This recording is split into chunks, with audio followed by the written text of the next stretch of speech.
Boa galera, tudo certo? Então, hoje vamos falar aqui sobre Madrugada dos Mortos, um filme de 2004, né? E um filme que ele, de certo modo, continua o papo que a gente começou a ter ontem sobre os remakes de terror de Hollywood que marcam o cinema desses anos 2000, né?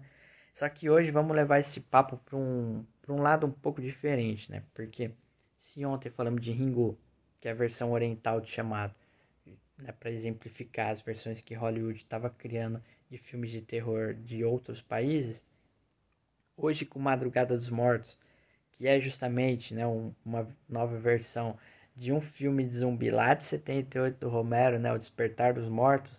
Vamos falar então sobre os remakes que Hollywood estava fazendo dela mesma, né, de filmes de terror mais antigos, mais clássicos, e que agora, nos anos 2000, estavam ganhando versões mais atuais, mais repaginadas e mais contextualizadas, né, dentro dessa década, considerando algumas características sociais, políticas e tal, principalmente que dizem respeito à sociedade norte-americana. Porque o mundo todo, de uma forma geral, mas mais fortemente nos Estados Unidos, o público ele estava muito carregado de inseguranças, de incertezas e de angústias para com o futuro, né, com o que vai ser do amanhã e tal, e que acabam se intensificando muito conforme a guerra ao terror e conforme os conflitos entre Estados Unidos e os países árabes vai atingindo novas proporções, né, cada vez maiores. Então, principalmente após os atentados do 11 de setembro, né? Que daí toda essa insegurança, esse sentimento de vulnerabilidade e tal, ele vai alcançar um nível bastante extremo, um nível nacional mesmo, patriótico, que vai fazer com que filmes de terror peguem todo esse horror, né? Essa angústia social e trabalhem dentro de um cenário pós-apocalíptico mesmo, né? De fim do mundo e tal. Mas por que essa negatividade, né, que pairava nas pessoas estava se intensificando conforme a guerra ia se intensificando também, né? Porque se de um lado esses conflitos entre Estados Unidos e os países árabes, eles foram muito noticiados, né? Foram muito televisionados e o que fazia com que muitas pessoas tivessem um acesso em tempo real e cada vez maior dos horrores que estavam sendo cometidos, né, nessa guerra, de uma violência bastante crua, bastante brutal e tal. Do outro lado, esses conflitos e essa guerra, ela também é marcada por muitas coisas que ficaram por baixo dos panos, né? Muitas informações e eventos que foram omitidos ou foram ocultados por órgãos de inteligência, por órgãos públicos, pelo governo e tal, que acabam dizendo respeito a mortes omitidas, a questões relacionadas à tortura, né? Pega, por exemplo, as prisões de Guantánamo, dos líderes da Al-Qaeda, que tem muito relato de tortura, né? Que foram é, ocultados pelo governo norte-americano mesmo. Então todo esse lance de você ter um acesso à violência muito crua, né, e todos os horrores da guerra em um tempo praticamente real, né, como também muita coisa por baixo dos panos que causa essa impressão de que essas coisas são ainda piores do que o que as pessoas estavam consumindo, né? Isso acaba criando também um sentimento bastante mórbido, tipo uma curiosidade muito sinistra, né, nas pessoas. Que, pô, os cineastas de terror, né, os filmes de terror vão aproveitar muito disso para justamente apresentar filmes que vão abordar uma violência cada vez mais crua, né, cada vez mais sanguinária e um tom cada vez mais pesado, mais sombrio, né? Muito, pô, obviamente, aproveitando dos avanços cinematográficos, né, com relação a efeitos especiais e com relação a você poder mostrar uma nojeira maior na tela mesmo, né, você poder trabalhar mais com gore, mais realista. O que é o gore? É sangue, pô, é tripa, é mutilação, é tortura e tal. Então, para você trazer um aspecto mais realista, mais cru mesmo para o seu filme, né? Mas também aproveitando muito de toda essa curiosidade mórbida, né? Todo esse horror social que estava pairando no público, né? E aí a partir disso, pô, filmes mais violentos, filmes mais sombrios, né? E filmes com um tom meio pós-apocalíptico, quem que acaba, né, encontrando muito espaço para brilhar são os slashers. Então a gente começa a ver muito remake de filmes slasher surgindo, né? Tipo, Hollywood produzindo muitas versões de slashers clássicos. Então Halloween vai ganhar um remake, Massacre da Serra Elétrica, A Casa de Cera,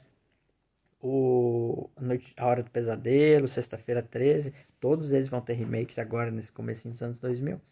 E também os zumbis, né?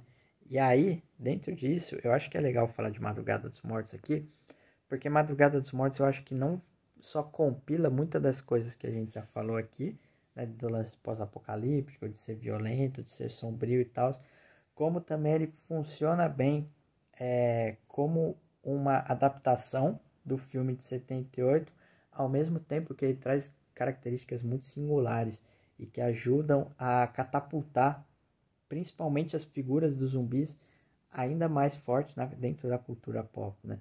Porque enquanto que muitas dessas franquias slasher, desses remakes slashers, eles mesmo que eles conseguissem bilheterias expressivas, eles não estavam conseguindo revitalizar a franquia como um todo, né?